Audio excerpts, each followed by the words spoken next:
Hi, everybody. My name is Samala Dibi, and I'm joined by my team members, Jasmine Martin and Adiel Benitez, and we will be presenting on our empty condos tax. So as you know, or you may not know, Miami has some of the highest household vacancy rates in among large metro areas in the US. Next slide. And a common belief in cities like Miami, high-cost cities with lots of housing cost-burden renters, is that there's really a short supply in affordable housing. And so that kind of focuses the solutions on supply side. But this logic overlooks a key asset that already exists in cities like Miami, vacant housing units.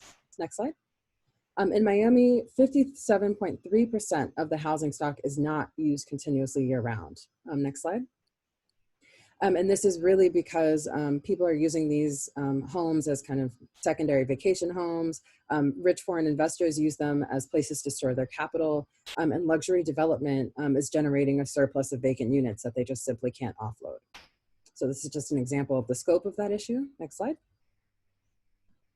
Right, and part of the challenge of the affordable housing crisis has to do with low-wage economy. So at roughly $33,000 a year, the city of Miami's median household income is only 59% of that of the U.S. median household income. Additionally, this affordability crisis disproportionately affects Miami's communities of color. So while Miami's population is predominantly Black and Latino, studies show that white households have roughly 4 times as much disposable income after paying their monthly housing costs. So we want to think about how the city of Miami can pressure owners and developers to return housing from its exchange value back to its use value so we can get people in homes. Okay, so we are proposing a 2-tiered tax on non-occupied and vacant units in the city. And these are modeled after the city of Vancouver's empty homes tax and the city of Boston's inclusionary development policy. So the first tier is an owner-targeted empty condos tax, where a fine of 1% of a property's taxable assessed value for homes that meet the following criteria. The residence is not the primary residence of the tenant or owner. The residence is not occupied for residential purposes by a tenant who is a primary resident of or has primary residency in Florida.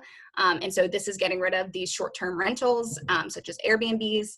And then the last criteria is that the residence is unoccupied for more than 6 months during the vacancy reference period. And this is up for adjustment after the city decides to do a duration study. Okay, so the second tier is a developer-targeted empty condo tax. The vacant unit developer tax would provide luxury condo developers with an option. They can either contribute to the city's affordable housing fund, or on a 1-year basis, they can convert the units that are vacant and have been vacant for at least 2 rental cycles into affordable housing for individuals making no more than 100% AMI. So the first model is based off of the empty homes tax in Vancouver. Vancouver has in 2016 had similar housing stock characteristics. They had like a 60-30 split between apartments and single family homes.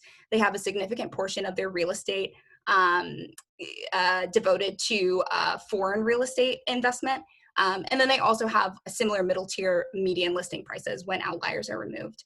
And so that is the model for the first tier. And the second tier is based off of Boston's IDP that was created in 2000. And so what Boston is doing is they're giving developers the option to either contribute affordable housing within their market rate development. Developers can create income restricted units at an offsite location, or they can contribute to the city's inclusionary development policy fund. And so on the right, you can see some of the policy outcomes, and these are tangible housing units that are created. Okay.